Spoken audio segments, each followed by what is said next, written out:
Dear colleagues, it seems that it's time to open the closing session. Sorry for this pun. And there are many reasons to do it in Russian, since Russian is, first of all, one of the official languages of our conference. And the reason number two is that our second invited speaker, Martin, understands and speaks Russian perfectly. So I have still to say a few words about our invited speaker and introduce him, despite this seems to be a merely formal procedure, since everyone knows Professor Martin Haspelmath, who currently represents the Max Planck Institute for the Science of Human History in Vienna and the University of Leipzig. He studied at the University of Vienna and at the University of Cologne, with visiting stay at the University at Buffalo and Moscow State University. And he got his doctoral degree at Freie Universität Berlin in 1993, where he also had his best postdoc position. Then he spent some time at the University of Bamberg and the University of Pavia, and joined the Max Planck Institute for Evolutionary Anthropology in Leipzig in 1998. Then he moved to the new Jena Institute and to Leipzig University. Martin is surely one of the most prominent figures in modern linguistic typology. He is responsible for determining both the ways, the development trends, and the paths of modern typology. His personal books are Definite Pronouns and Understanding Morphology. Also, everyone knows, is supposed to know, his WALS project, the WALS Atlas of Language Structures. As we know, it's available online. He is also head of the project Grammatical Universals, which is about form and frequency correspondences in grammar. So, welcome, Martin.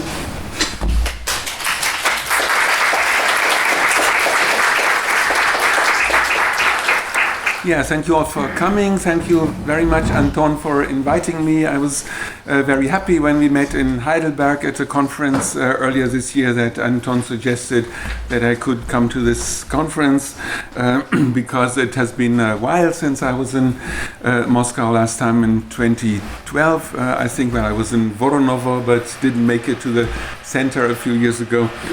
So Moscow has played a very important role in my career, very early on, a very special role, as you will see in my talk. So today I would like to tell you first an almost mythical story about deep ergativity from the 1980s, then sketch briefly my favorite theory for explaining aspects of ergativity, and the theory has to do with this project which I call grammatical universals or form frequency correspondences. I will talk more about this on Monday at MGU. Then I will move on to the argument that depth of analysis does not deserve the prestige that it often seems to have. So much more important is objective hypothesis testing based on uniform comparison of languages. So you see, this talk will have a methodological focus, but I think methodological focus is really quite important because linguists don't have much time for discussing methodology. They kind of tend to go into great details and somehow hope that the general methodology will take care of itself. So I will then argue that the depth of analysis approach presupposes a Mendeleevian vision of grammar that is very unlikely to be true. Not impossible, but unlikely. So let's keep in mind Mendeleev. I actually came up with this earlier this year at a talk in Utrecht, so it was not specifically designed for this talk. Okay, so we begin with Igor Alexandrovich Melchuk and Lezgian.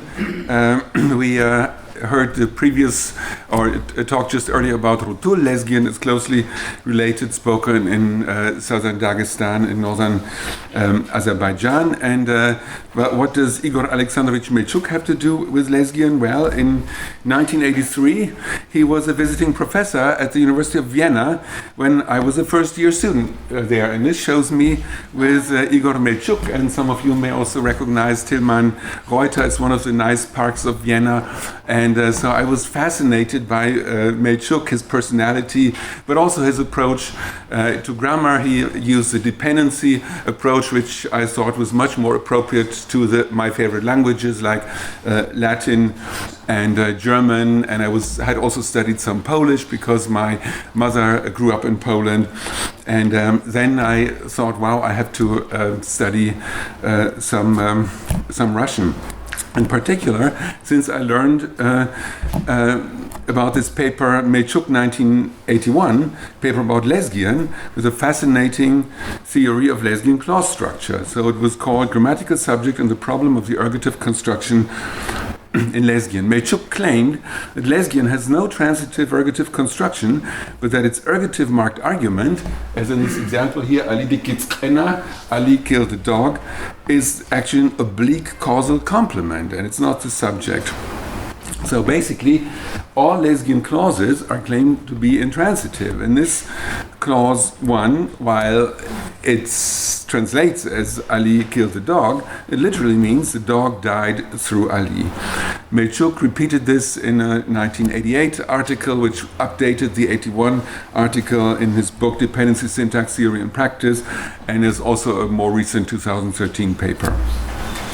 Okay, so in September, October 1986, I first made it to Moscow, to the Pushkin Institute, where we were yesterday, and I had already learned some Russian, and so my Russian got better and better, and I met some people from Russia, so in particular, Sergei Krylov helped me a lot in learning Russian. Then a year later, I was in America, and I also visited Montreal and visited Melchuk again, and he wrote me a recommendation, and then I got another fellowship to spend time in Moscow. So from September 1989 through February 1990, I was in Moscow and also briefly managed to go to Dagestan. But yeah, those were really exciting times, and actually, exactly 30 years ago, on October 18th, 1989, Erich Honecker stepped down, and that was sort of really the beginning of the big changes in East Germany. I was from West Germany myself, but of course these changes also meant quite a lot to me, and I've lived in eastern part of Germany since 1998. But anyway, in that fall and winter, I was interested in Lezgian. I thought I have to find out whether Melchuk is right. So I lived in MGU. I had a nice single room there. I was very privileged. And but I didn't quite know how to find Lezgian speakers, so I put a little notice: "Стажёр Сергей ищет Лезгина, чтобы изучать лезгинский язык." And amazingly, 2 hours later, someone knocked on my door and asked, "Вы действительно интересуетесь моим языком? Я не могу понять." So he was very happy, and I met other Lezgians, and so I did urban fieldwork on Lezgian in Moscow, but also I read a lot of literature, so I very often worked in the big library right nearby, and also regularly came to this place and met people like Andrei Kibrik and Mira Bergeson, who are here, and Volodya Plungyan and Katya Rachilina, and so those were sort of my generation, and we had a lot of nice interaction. Of course, also many of the older generation folks. So I had a really great time then. Now let's get back to Lezgian. So as I said, basically all Lezgian clauses are claimed to be intransitive according to Melchuk. Now in one of my first journal papers in 1991, I tried to show that this was wrong. In fact, this is a transitive clause. But how could I tell? So I won't go into the details. You can download that paper from my website. It's, I think, still probably quite right. But the methodological point now is, what is a transitive clause? In general, Melchuk provides detailed discussions of the term subject in ergative construction, and basically he says the ergative is not the subject in Lezgian, and that makes this clause non-transitive. So what I really learned from Melchuk is that grammatical terminology is something that needs to be thought about and cannot be taken for granted, because he spent page after page discussing grammatical terms. In 1982 he had this book, Towards the Language of Linguistics, and that was basically the first version of the Cours de Morphologie Générale. Okay, so now fast forward to 2019. What do I think about ergative and accusative alignment, and what we can explain about them now? Because at that time I was kind of more interested in Lezgian, but now I'm really interested in worldwide typology. So this is not new, but it's kind of stable knowledge of typology, I think. So we have three widely attested alignment types: accusative alignment, ergative alignment, neutral alignment, two mostly unattested ones, horizontal alignment and tripartite alignment. Sorry, I have the wrong picture here. This should be S, A, and P. This is a mistake, but it works in the same way. It's from a paper on ditransitive constructions. So this has, this absence of horizontal and tripartite alignment has a well-known functional explanation. Tripartite alignment is uneconomical, and horizontal alignment does not make the right distinctions. Okay, so this just by way of background. Now, what's more intriguing and less well known is that the role of referential prominence is also quite or easy to, or at least is possible to subsume it to a very broad functionally explained generalization. So we have differential A marking, which is found primarily with low prominence A arguments. So third person is lower prominence than first and second person, inanimate lower prominence than animate, and indefinite focus versus definite topic, right? So when you have marking of the transitive subject, not in all cases, so when it's differential, then it tends to be low prominence. You find an example of this in Godoberi. There's this book edited by Alexander Kibrik from 1996. It's based on a Dagestan expedition in 1993. So in 1990 I didn't manage to go to an expedition, but in 1993 it worked out.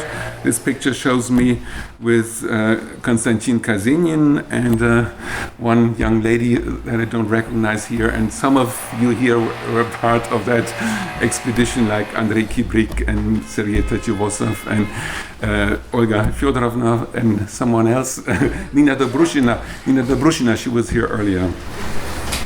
Okay, so in Godoberi, things work somewhat like in Lezgian, but a bit different. So we have Imudi Ali Inni, Father Bit Ali, but then it's Yubit Ali is Min Ali Chinni. So the min does not have an ergative marker. And in fact, this min can also be used as the absolutive, as in 2C. And this, in fact, represents a universal tendency, which has been known actually since the 1970s, was more recently kind of confirmed by quantitative studies, and this can be generalized as follows. What I call the role reference association universal. Deviations from usual associations of role rank and referential prominence tend to be coded by longer grammatical forms if the coding is differential. So, for example, we have differential P marking for definite and animate nominals. So, recall earlier, differential A marking is found for the indefinite and inanimate, so for the low prominence one. Differential P marking is found for the high prominence one. Then we also have differential R marking and differential T marking in ditransitives. So we tend to have differential R marking in indefinite nominals. Again, and this is because the A and R, so agent and recipient, are usually associated with high referential prominence. The P and the T, the patient and the ditransitive theme, are usually associated with low referential prominence. And this is a frequency effect. Usual association means that these associations are the most frequent ones, hence the most predictable, which means that it's efficient if they get less coding than the less predictable meaning. Okay, so this sounds unfamiliar, perhaps, and maybe you don't understand it right away, and it doesn't matter so much. You can download my papers about this, and I'm also planning to write a book about this whole theory, and on Monday at NGU I will give a larger overview. The main purpose is to give you a sense of this sort of general theories that we have in typology in principle. So, right, as I said, I call this the efficiency theory of asymmetric coding in grammar. So, quite a few initially puzzling aspects of the grammar of ergativity have a good functional adaptive explanation. Right, so I just put this on the slide because Sergei already put it on the MGU website. Okay, so let's get now seriously to the methodological issues as they are presented nowadays. So Metschuk is somewhat like an earlier age. Most of you have probably heard the name, but many of you have probably never read anything by Metschuk, I would seem, because you don't have to read him, you don't have to cite him anymore. It's an earlier age, but I want to connect the earlier age to the modern age. So people often say these days, it's almost like a stereotype that typology is sort of kind of superficial and generative grammar is deep. So in Polinsky and Kluender, typology's allegiance to large samples and superficial generalizations is simply one of the consequences of casting the net wide and looking for differences in a quick and easy way. They don't want to say quick and dirty, quick and easy. Okay, Polinsky it's actually 2011. Right, the handout that you can download from that website has corrected some of the typos. It has a more complete version of the references. So, Polinsky 2011, such research allows us to uncover subtle distinctions and fine details of the grammar that often remain unnoticed in a coarse-grained approach to language typology. Or Baker 2015, this testifies to the deep unity of human language discernible underneath the surface diversity of case patterns. Again, this idea of depth, right? Depth is, of course, very positive, I will heretically suggest that there may be a problem with this. Okay, similarly, Roberts, this new book on parameter hierarchies, says, from the perspective of generative grammar, much typological analysis seems excessively surface-oriented. So I think this widespread view is mistaken, and the relative negligence of depth of analysis in comparative research is not a bug, it's a necessary feature. And notice comparative research, right? So of course, if you study one language, that's different. But comparative research, actually, at this conference, even though it's called typology of morphosyntactic parameters, it suggests sort of a typological conference. But in fact, there have been 3 or 4 typological papers or so, right? Most of them have focused on a single language. So what I want to argue is that comparison of languages must be based on uniform units of measurement, so to speak. So the concepts which we use to compare languages must be identified in the same way in all languages. This is what I call measurement uniformity, and I will briefly contrast it with building block uniformity later. So building block may not be such an unfamiliar metaphor because, grammars are made out of building blocks, grammatical structure. So it's within the structural metaphorical domain. Measurement is not something that you would associate with what grammarians do, right? But I use measurement in order to associate comparative study of languages with comparative study of culture elsewhere. So comparative sociology, for example, we read results of comparative sociology in the newspapers every day, market research, and such and such a percentage of people think or say such and so on. So basically I think comparative linguistics is like comparative sociology, and it's a question of measurement. Okay, so concepts which we use to compare languages must be identified in the same way in all languages. Right? Think again about comparative sociology. The questions asked by the sociologists must be understood in the same way by all people that are asked by the sociologists, right? No question about this. Okay, so how are S, A, and P defined? In Comrie, Lazare, and Haspelmath 2011, A is the agent argument of a physical effect verb like kill or break in the usual construction. P is a patient argument of such a verb, and S is the argument of a change of state verb like fall or die. These comparative concepts can be applied to all languages uniformly because all languages have verbs with these meanings and have nominal arguments with particular coding properties, right? So you won't find a language where you cannot apply this criterion in exactly this way. You can also use more fine-grained semantic rows. So in this paper from 2014, we used 200 different semantic rows on the basis of a comparative study of 80 verbs with between 1 and 3 semantic rows, and we got a somewhat similar picture. These pictures were created automatically, but basically it's very similar to the alignment patterns that we saw earlier using these kind of core S, A, and P notions. But when you see pictures like this, maybe you will agree, well, maybe measurement is the right metaphor after all. Okay, so a problem arises when an author defines subject in such a way that different criteria are applied in different languages. And Melchuk is doing this, right? So this is, I think, the main problem with him. But the good thing is that he's explicit. He's explicit about so many things. He's explicit about this. So he says a syntactic subject is cross-linguistically universal. However, in different senses, syntactic subject is language-specific, insofar as syntactic privileges are different in different languages.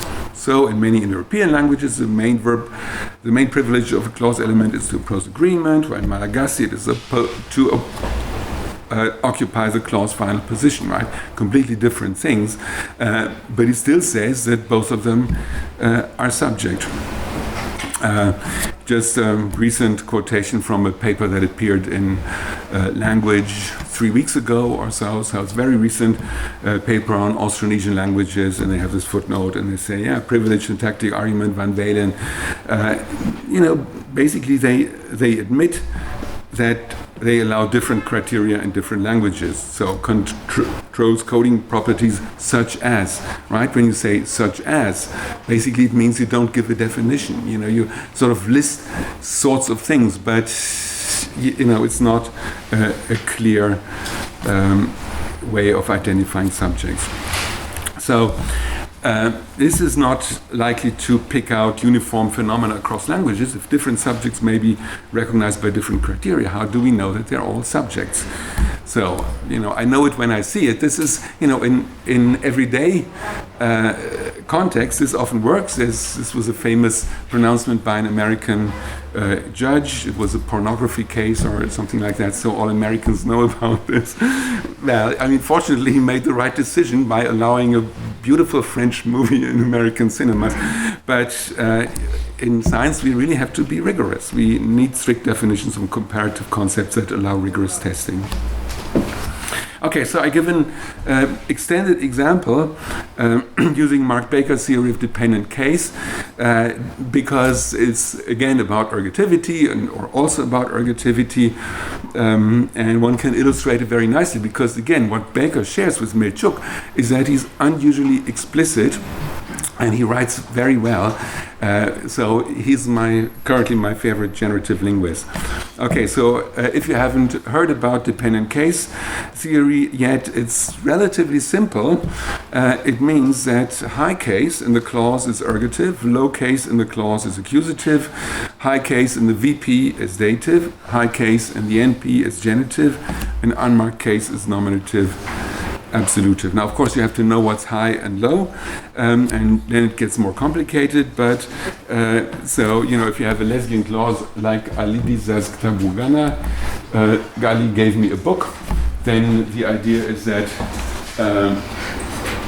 the agent Alidi is high in the clause, the recipient is high in VP, and the theme is low in the VP.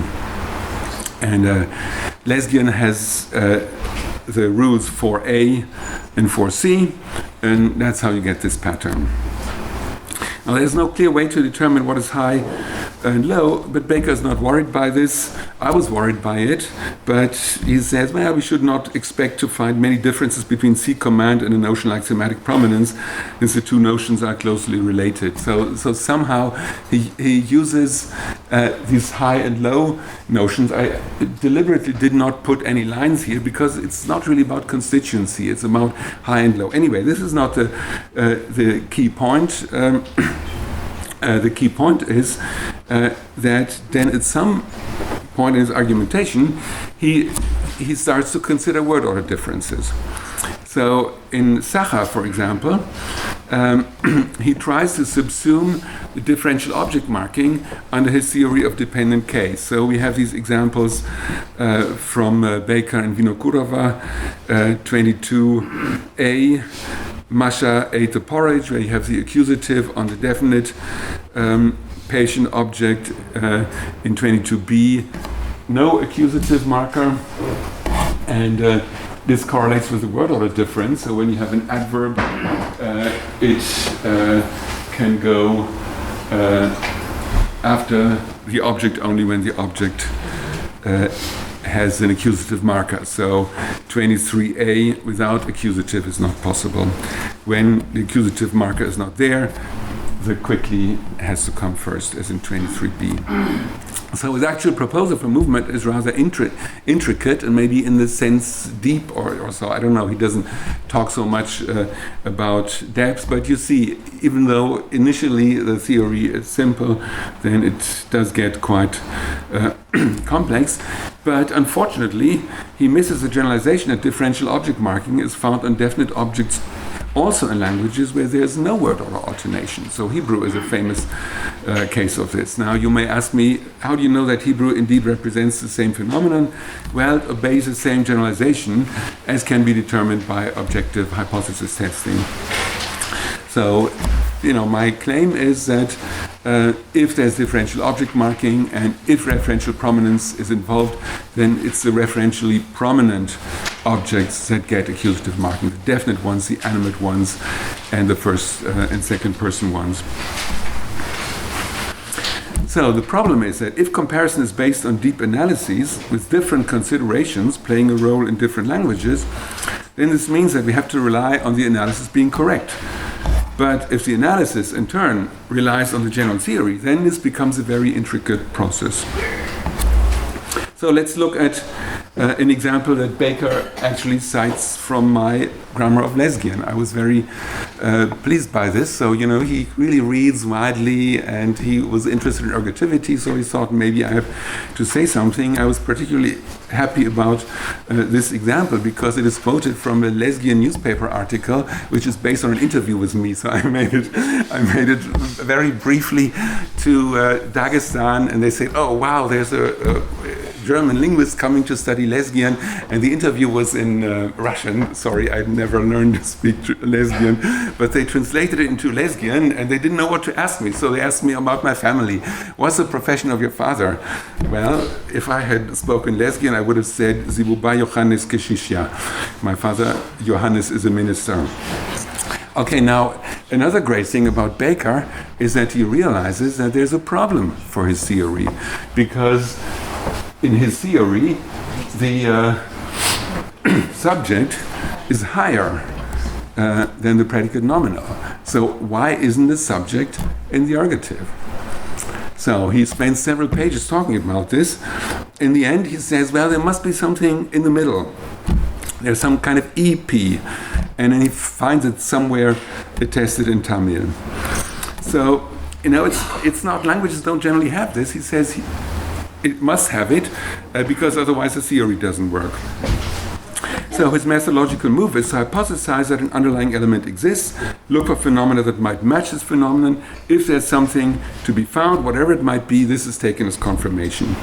And this is what I call diagnostic fishing. And I think it results from a methodology in which you allow different criteria in different languages. The problem really is that confirmation bias is one of the best known problems in all domains of knowledge acquisition. If you go to business school, everyone will tell you, be critical. Don't think that your current business strategy is necessarily the right approach, right? In science, somehow, in linguistics, we're not taught that we may be victims to confirmation bias. So if there's no objective method of measuring and counting effects, one can easily be led astray. Okay, it doesn't get better with prepositions. So Baker observes that neither PPs nor oblique marked nominals trigger ergative case on the subject. So in this English example, Ahmad Suona Ulul Lat, you have this he's standing next to me. So he says, well, yeah, the subject is higher than this other element, but this other element is actually PP. Since it's a PP, there's something in between, right? It's a little bit like this EP in between, so he has some kind of locality restriction. But he also finds the same thing in cases like Shipibo, where this oblique element is actually a suffix, it's not a postposition. So he says, well, so there's probably a zero postposition assigning dative case. Right? So, again, he takes something out of his hat like magic. He also, elsewhere, he posits not only empty adpositions that assign case, but also surface adpositions that are really case forms.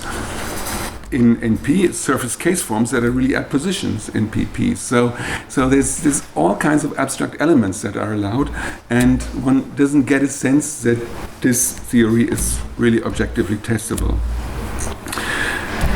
So he says, well, the theory will have to decide, but one can hope that one can find some fine-grained syntactic properties. Notice again, fine-grained, right? This is this depth of analysis thing. Perhaps the process of clefting or quantify floating, the sorts of syntactic phenomena known to apply to NPs, but not to PPs in some languages.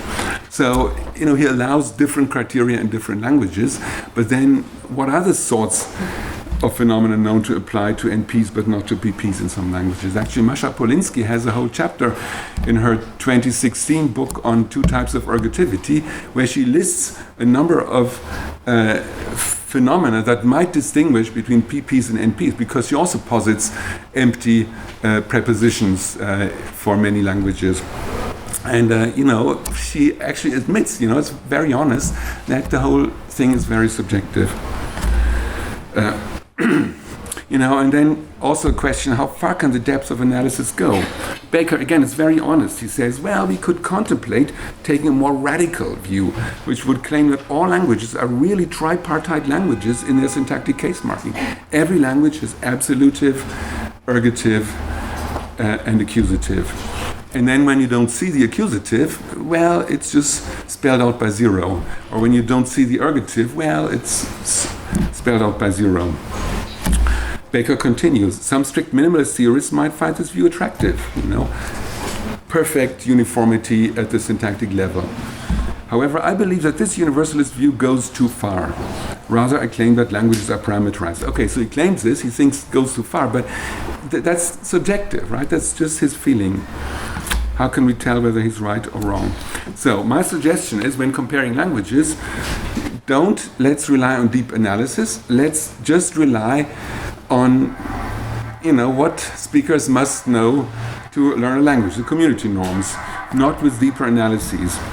So any pedagogical grammar should be sufficient for comparative purposes. Pedagogical grammar has to be complete. It has to contain information on everything you want to know about, but it doesn't have to have a true deep analysis. Okay, back to Lezgian. So he has this definition of subject, and he observes the syntactically privileged status of NPs as language specific. We already saw this earlier. So, and then he walks through a number of subject criteria and argues that this Lezgian ergative construction lacks them. I already said this. Now, in a footnote, he admits that Alexander Evgenievich Kibrik actually noted some phenomena that seemed to contradict his analysis. There was an expedition to the Lezgian village Chlut sometime in the 1970s, and in the Materiale po typologii ergativnosti this is recorded, and so Melchuk got hold of this, and there seemed to be some problems. So the ergative subject and the dative subject seem to have the same privileges of occurrence in want complements as the absolutive subject, right? So the boy wants to look at the girl, absolutive subject. The boy wants to beat the girl, ergative subject. Same thing. Infinitive, the boy wants to see the girl. Again, same thing.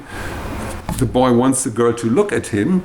Different thing, because even though you would expect because the girl is in the absolutive here, you would expect something different. Okay, so then he says, well, I would still say that in Lezgian the absolutive is a grammatical subject. I would stand my ground anyway. The reason is that, to me, in Lezgian the property of pro-control is motivated semantically. So he's kind of evades. But again, it's an arbitrary choice of criteria because it's not perfectly semantic, it's grammaticalized to some extent, or at least he doesn't argue this, he doesn't really go into the details. So I think what Melchuk is doing here is, so it's not only generative grammarians, it's also, Melchuk is not a generative grammarian, but he sort of thinks that he can decide what are the subject criteria. And you find this in many cases. So when I was studying the notion of word, I hit upon quotations like Börja's 1998. She looked at some things in Swedish and asked, are they clitics or are they affixes? And then she said, well, yeah, the behavior of elements is often not totally consistent. This means that in order to arrive at the conclusion that an element is either a clitic or an affix, certain criteria must be assumed to be less crucial. So you have to kind of, pick your criteria, but then it becomes arbitrary and subjective. So, what is depth of analysis good for? The much praised and detailed and deep analysis of generative grammar, also of other approaches like Melchuk's, seem to have little value for comparative purposes. So for the kind of general theory that I mentioned earlier, this efficiency theory of grammatical coding, I don't need all of this. Of course, detailed study is good. We want to know everything about all languages. Not only all the words, but also all the constructions and all their interactions need to be studied. We need not only 3-volume grammars, 3-volume syntax, 2-volume Haida syntax, right? We need 10-volume or 15-volume descriptions of all languages. I mean, nobody will probably fund this, but still, there's a lot to be learned about languages, but it doesn't mean that in-depth study then automatically contributes to general linguistics. So deep analysis is not necessarily good because it's often unclear whether the deep generalizations are true, right? So detailed analysis is always good. Deep is not always good. So, I ended up saying in my grammar of Lezgian that there is some evidence for a subject category in Lezgian because this allows me to generalize over intransitive absolutive, transitive ergative, and experiencer dative arguments. They behave alike in want complement clauses, just in this one context. But this evidence is hardly compelling, right? So there's kind of no reason why Lezgian speakers have to form this generalization. It's just 3 constructions that behave alike, and they could just learn these 3 constructions separately. That would be no problem. Okay, so I have something like 10 more minutes or so, right? Okay. So yeah, two more sections. We have more. Yes, okay, yes, but I want to have some discussion also because I said some provocative things, and the discussion is actually more important. And I don't have good examples now. What I'm doing now basically is preaching, like my father, which I sort of apologize for. But as I said, I'm kind of experienced in this field, and I feel that methodological reflection is not something that happens very often. Okay, so instead of depth of analysis, comparative research is best based on objectively defined comparative concepts. So some examples. What's a transitive construction? It's a minimal clause construction with an A argument and a P argument, right? So, in contrast to Dixon, who defines A and P argument on the basis of transitive construction, I define it the other way around, because Dixon gives no definition of transitive construction. He basically says, I know it when I see it. Okay, A argument and P argument, I already said. A argument is the killer-breaker of the verbs kill-break, and arguments that have the same kind of coding. What is argument coding? That's flagging and indexing. What's an ergative flag? It's a flag that can be used for the A, but not for the P or the S. What's an S argument? That's a fall or die argument of the verbs fall, die, and so on. So on the basis of these comparative concepts, one can formulate and test universals about differential ergative marking as seen in Godot-Biri, for example. And I think these generally have a good functional explanation. So we saw this example earlier, so we don't need any kind of really deep analysis of Godot-Biri. What we need is these comparative concepts and a way of matching the pedagogical data of Godot-Biri with the comparative concepts. Baker 2015 operates in terms of invisible case features, which are often but need not be spelled out on the surface. So he assumes zero spell out for the classical Australian split ergative languages. So he discusses these sorts of things, not Godot-Biri specifically, but he cites Diari, for example, which has an ergative marker for full nouns, li, and for second person pronouns, Lexis ergative marker, has an accusative marker for first, second, and other pronouns, and then no marker at all for S. So he regards such languages as having tripartite case, but often zero spell out. Right, so he misses the generalization that these languages conform to the high-level generalization about differential flagging, so the role reference association universals. So because these are not random, but he cannot do this because he works in terms of abstract case features. By the way, there was a nice paper by Peter Arkadiev where he looked at languages with two different ergative markers, and he found a slight preference for the longer ergative marker to be used on low prominence hosts. So that goes in the direction of confirming this generalization. Not very strikingly, but still. So, like all generative grammarians, Baker assumes building block uniformity, right? Remember, I said in typology we should work with measurement uniformity. He assumes building block uniformity. All languages are basically made from the same innate building blocks. These building blocks are both the stuff of language particular analyses and the basis of comparison. But there are no arguments for this approach. He simply assumes building block uniformity as if no alternative existed. And you might think, well, but that should certainly be the default, right? I mean, languages are so similar. If we don't have strong reasons to think the opposite, then we just use the same building blocks for all languages. But of course, we know that while languages are similar, they're also often different. I think a more conscientious approach, we have to use two different sets of concepts: descriptive categories for language particular generalizations, comparative concepts for measurement uniformity. And this also means that it really, from this perspective, makes no sense to distinguish between typology and theory. So in the Ljutikova and Zimmerling book, I think that's the book you gave me in Heidelberg, it says at the beginning, parametryzacja językowa mnogoobrazia, область, требующая взаимодействия лингвистической типологии и теории грамматики. Right? This is, in fact, a very widespread view that there's typology and theory. You know, find this in Polinsky, 2007, and actually all over the place. But from my perspective, it makes no sense because language particular research creates language particular theories, right? I mean, Chomsky said this in the 1960s. The grammar of a language is a theory of, what allows the speakers to behave in conformity to what they know about the language.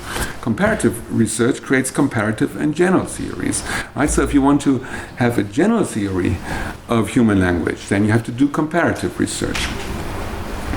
So the difference between Baker-style comparative grammar and Greenberg-style comparative grammar is that Baker-style comparison relies on innate building blocks, while Greenberg-style comparison does not. Now, I don't want to reject the innate building blocks because we find this elsewhere in psychology. So it seems to be an established result that there are 5 basic innate tastes, right? So this is what taste researchers, I don't know exactly in what field, physiology or psychology, it seems to be like on the border, have established. There's also a very serious hypothesis that there are 5 basic innate emotions. So emotion researchers have found great similarities in emotions found across cultures. And so it's quite possible that these are innate. So, there might be 5 basic innate parts of speech or 5 basic innate tense aspect categories, right? That's certainly possible. I mean, it's much less likely. Berwick and Chomsky talked about this in terms of Darwin's problem because the human ability to speak human language is very recent addition to our repertoire. Taste is something that basically our ancestors had millions of years ago, and emotions are certainly also much older. So with language we have this recency problem that it would, it's kind of hard to see how such highly specific things would have evolved biologically, but not impossible, just unlikely, as Berwick and Chomsky say. So how do we find out whether we have these innate building blocks or not? Well, we look which approach finds the better, more stable theories which fit the world's linguistic diversity better. But we should probably invest less in building block uniformity approach because of the inherent likeliness. So, if someone wants to try it out, why not? But the other one is inherently more likely. Okay, so this brings me to my concluding section. So the primary contrast, I would say, is not between typology and parameters. So if you have typology of morphosyntactic parameters here, maybe the label of this conference was intended to have sort of parameters for the kind of more Baker-style approach and typology for the more Greenberg type approach. But I think it's really 2 methodological orientations. It's measurement uniformity, as in Milchuk's emphasis on definitions, or building block uniformity, as with Baker's or Cinque's cartographic ideas. Maybe Cinque's cartography is the most impressive building block uniformity approach because he is actually very specific in positing 50 or 100 innate categories. In chemistry, I already mentioned Mendeleev. The building block uniformity approach has worked very well. We are celebrating this year 150 years of Mendeleev's table of elements. It's conceivable that it will work in linguistics as well, and I call this Mendeleevian vision. And if you have not read Mark Baker's The Atoms of Language yet, I recommend it. It's a really beautiful book where Baker makes a parallel between chemistry and linguistics, and he says linguistics is really confronted with the same sort of problem. We have all these different funnily mixed languages, and you have to find the elements. These are the parameters, the innate parameters, just like chemists find all this different kind of stuff, and they managed to find about 100 elements, and it worked. So maybe Baker's approach will work. So far, I think the jury is out. So I think the measurement uniformity is a more tractable approach, allows us to engage in systematic and quantitative language comparison. In view of Darwin's problem, as I already said, the approach is also more likely, also more compatible with Berwick and Chomsky. So in the Mendeleevian vision, we have people like Baker, Cinque, and Polinsky, probably. I mean, Masha is not here anymore. She apologized to me. I already sent her the handout. Maybe I will discuss this. On the other hand, in the measurement uniformity approach, we have people like Goldberg, Dreyer, and Chomsky, of course, because he now rejects the Mendeleevian vision. Okay, thank you very much.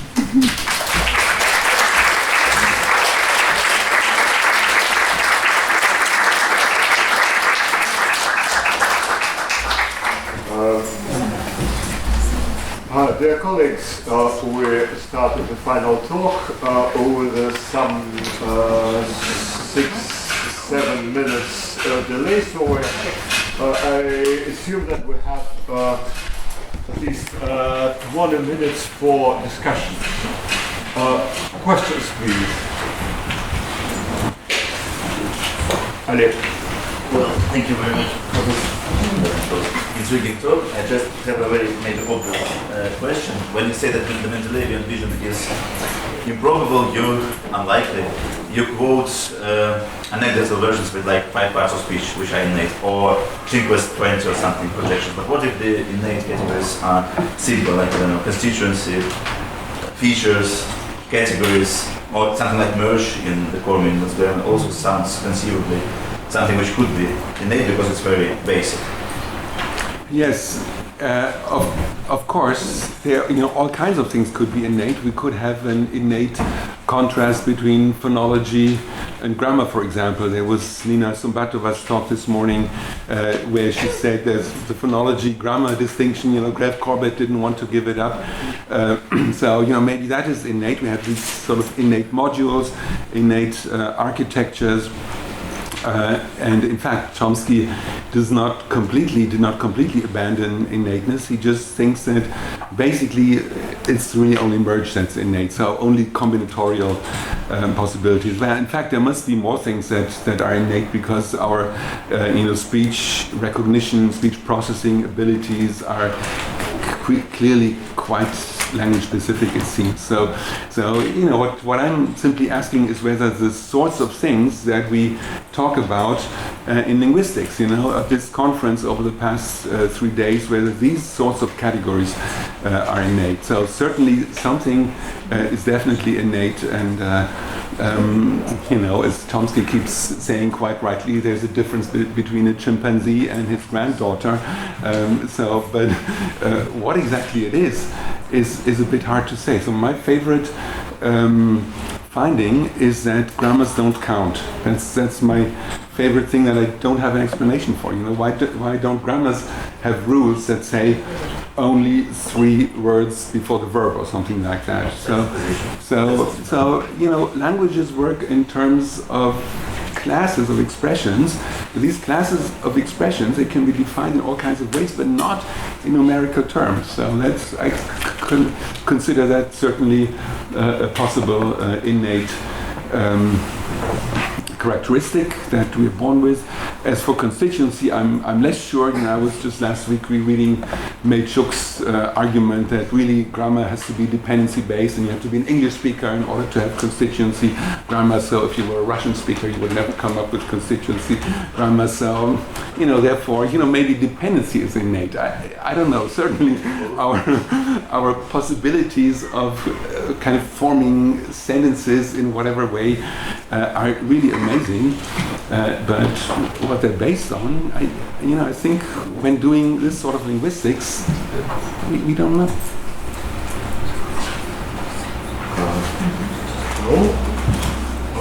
Other questions? Andrei. I find it kind of difficult to understand the notion of measurement uniformity, because why do you use this notion of measurement, measuring, using some kind of units, but what kind of units, any kind of units? Okay, measurement suggests quantity. And quantity is, I actually had this last slide, quantity is sometimes relevant when you count lots of languages. It's also relevant when you count corpora. Also for corpora are often relevant, as Matthew Dreyer has shown, for determining dominant word order, for example, right? He abandoned the notion of basic word order because it sounds sort of like underlying, but then, what if the underlying word order is not one that ever surfaces, right, as you have in generative grammar, right? So Matthew Dreyer abandoned the notion of basic word order for dominant word order, and he determines dominant word order by counting in the corpus. So, I think that's also something that you have to say in a pedagogical grammar. You could say it like this. In Russian you can say, idu часто, I don't know, something like that. Normally you say, yeah, just they do, right? That's what I learned in my Russian classes at the Pushkin Institute. You normally put the adverb in front of the verb. The other way around is possible. That's not the normal thing. So from that point of view, this quantitative aspect is even relevant for comparison. But what I mean by measurement is something a bit more abstract. Using this notion of yardstick, perhaps. People use yardstick for something as a basis of comparison, and the basis of comparison has to be the same. So how do I measure what is the A and P? How do I measure what is the intransitive sentence? By this I mean, how do I determine what's the transitive clause in a language using a uniform yardstick for all languages. So yeah, sorry for this unfamiliar metaphor, but if you use the same terms all the time, then people will understand what they associate with their terms, not what you think. And in what sense Chomsky belongs to measurement? Only in the sense that he has abandoned the idea that linguistic diversity can be explained by building block uniformity. He has abandoned the universal building block idea. So the idea that lots of different features and categories are innate. So the idea that the lexicon grammar distinction is innate. That was an idea of the 1970s and 1980s. He suggested this idea of parameters. There was a lot of discussion of lexicalism and so on. But Chomsky basically lost interest in linguistic diversity. He never had it to begin with.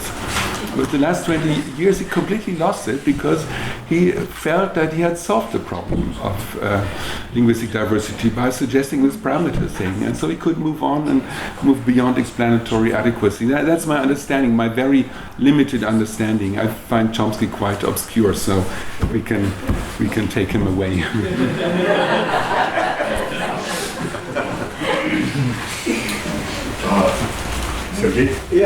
And I would like to ask something that worries me, which I would identify as granularity of measurements. Taking the idea of measurement uniformity seriously, we can look at, for example, differential object marking. And when we look at it, we find out that it's very different across languages. It's very different. In some languages, an unmarked object can be displaced or dislocated. It can move to some extent. In others, it can't. In some languages, it allows for modification. In others, it can't. In some languages, it's interpreted as something number neutral. In others, it's singular, for example. In some, but not in all languages, it can establish a discourse referent, that is, it can be referred back by pronoun, but it's not always like that. So I'm wondering if our measurement units are well suited for capturing those differences, for identifying all the parameters that can distinguish, for example, differential object marking in different languages. If we take the slogan about getting information from pedagogical grammars, can we be really sure that we have enough of information from sources like that. Ultimately, I think that's what we can identify as granularity of measurement. If we want to avoid, this coarse-grained, fine-grained distinction, which we may want to, it's still the question of, how precise, how granular our measurement is. Can you? Yeah, well, okay, granularity is another term for coarse-grained versus fine-grained, or for maybe detail. not the same, Yeah. but yeah, basically. I think it's the same. So I talked about depth and about detail of analysis, where I first equated the two, but then actually, I did not talk much about this. So what's really great about generative grammar is that the search for depth has often led to enormous breadth of detail. So by exploring the interactions of different constructions, generative grammarians have found a very large amount of detailed pieces of information of the sort that you mentioned for differential object marking. So that's great, but they haven't really found lasting generalizations in a way, right? So this idea of principles and parameters of the 1980s was also given up because none of the parameters that were proposed at the time have been found to be true, actually. So, I mean, Baker writes about this. There's this 2008 paper. It's really wonderful. Baker is great. Basically, every paper of Baker is great. He said when he wrote the book, The Polysynthesis Parameter, about macro parameters, he thought, okay, I'm onto something. So I will find one after the other macro parameter, but the world is microparametric. When he says the macro parameter and the microparametric world, the world is as you just described. The world is extremely diverse, and this beautiful parameter vision that Baker explains in his book, The Atoms of Language, apparently is not the case. If there are innate building blocks, they're not 100. There may be 10,000 or so. That's still possible. How do we find out? I think we're really very, very remote.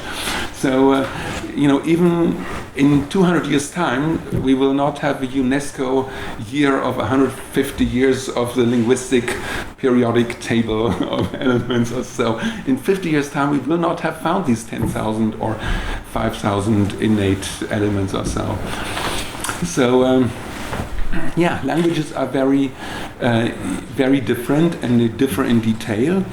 And the current pedagogical grammars may not record all this detail, absolutely. But as I said, this 3-volume grammar of German is insufficient. Even the 3-volume syntax of Dutch, which contains no morphology or phonology, it's also insufficient. We have to have 10-volume syntax descriptions, because what we know about our languages is incredibly rich. So I mean pedagogical just in the sense of not requiring depth. So we don't have to have all these various things in a highly general statement, but we could have lots of little statements. So we don't need a grammar of Lezgian that includes a notion of subject. It's sufficient if we say in Lezgian the ergative argument has certain behavior with complement clauses, the absolutive argument, the dative experience argument. Andrei? Thank you. Maybe a provocative question, but still, what about subject in Lezgian finally? Maybe in other words, as you have said, you have discovered in your grammar that intransitive absolutive, transitive ergative, and experience dative behave alike, and that's an empirical fact. And of course, we should not miss this fact, but still, in this kind of measurement uniformity approach, what should we do to make this fact theoretically valid? How do you? What do you mean by theoretically relevant? Theoretically valid. I said theoretically valid. Relevant. I don't know. So we have to make typology, a theory. As you have said, we do not distinguish between these two things. This typology or theory should work not only with flagging and indexing, but with this type of more fine-grained facts. So how do you imagine including this Okay. I did not talk about the behavioral properties of subjects. I merely talked about the coding properties. Right. So what about the behavioral properties? Well, behavioral properties are often amazingly uniform. So this was observed by Stephen Anderson in 1976 in a famous paper that everyone who has ever thought about subjects knows. But then there are some differences. So some languages have some kind of syntactic ergativity. And I think the best approach to that was sketched by Konstantin Kazenin in his 1994 paper on split syntactic ergativity, where he showed that actually different languages have different kinds of splits. The same can also be found in Masha Polinsky's book Deconstructing Ergativity, where she also noted that even if you divide the ergative languages into two types, these PP and DP ergative languages, then within the PP ergative languages, so these are her syntactically ergative languages, still sometimes the question word constructions and the relative constructions behave in a different way. So there's kind of always these differences. And what you do, you record all these things and try to find generalizations. And if you don't find generalizations, then you live with diversity. You say, languages are simply different, and we cannot say anything about human language in this respect, right? So I think there's a temptation to say something prematurely about human language on the basis of just a few languages that do not really give us a general trend. So I didn't talk about syntactic ergativity because I don't know so much about it, and also because I think the picture is much more confusing. The Kazenin paper is beautiful. If you're interested in ergativity and have not read Kazenin 1994, then read it tomorrow. It's an absolute must. It's very inspirational. It has not been followed up on for some reason. It should be followed up on. Unfortunately, most linguists don't do typology. We had this paper by Logvinova here, right, which looked at lots of languages, but that was basically it. So do typology and study human language in general and become famous. That's my advice.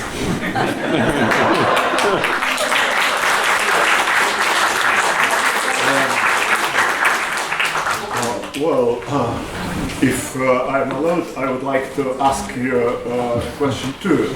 So you told us that Baker-style models are over generalizations. They make wrong predictions. Okay, but why are you so sure that your statistic-based collections of shallow descriptions of world languages are on the right track? They contain mistakes made by particular grammarians and by people who have done this test. So in both cases we have the approximation incomplete knowledge. And why shall we specifically get rid of, say, formal case theory a la Baker and other guys and girls, or say Milchuk style or Kinnan and Congress style definition of syntactic subjects and so on. What is a good shallow description? How can a description of any language be good if it avoids some difficult problems of explaining the grammatical constraints in Lezgian, in Russian, in Chikitana and other languages? Yeah, the question of mistakes is something that's, sort of obvious problem when you look at lots of languages, and maybe so few of us are looking at lots of languages because we fear that we don't control these other languages sufficiently, because it's so difficult to know a lot about lots of different languages.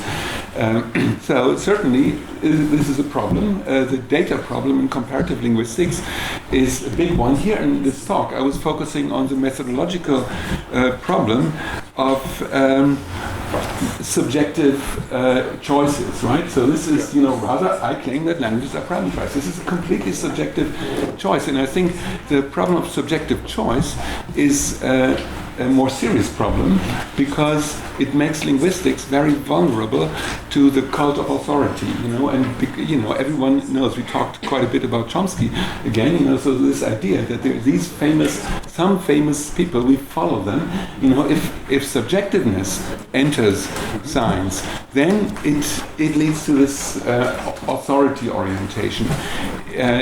Empirical issues with data quality are much easier to deal with because everyone recognizes them. Every field worker knows how hard it is to get two speakers to agree on some judgment that they would like to get, right? So we sometimes, when asking ourselves about our native languages, are not quite sure what the right judgment is. I see all these nice questions about Russian judgments on Facebook all the time, and that's really wonderful. It's the same everywhere. So problems of data quality exist both when you study an individual language or when you study lots of languages. And the term shallow that you mentioned, I think that's not the right term. The right term is narrow versus broad, or incomplete versus complete.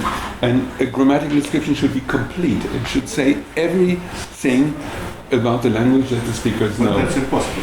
That's not impossible. That's because our brain is finite, so it must be possible. It's impossible to make a list of all the sentences that we can understand and produce, but it is certainly possible to write a grammar that contains all the rules that we have learned. That must be possible. It has never been done. Maybe we should ask some rich person for funding. Isn't there this Lezgian oligarch in Russia that might, I sometimes thought, ask him for funding for a 20-volume grammar of Lezgian. But it's not as nice as funding a soccer club. Well, I'm afraid that we need an authority, be it Chomsky or Haspelmath or Baker, in order to establish what is the rule of grammar, of Russian, Lezgian, and so forth. So, quite a difficult circle. But, thank you for the guidelines, Martin.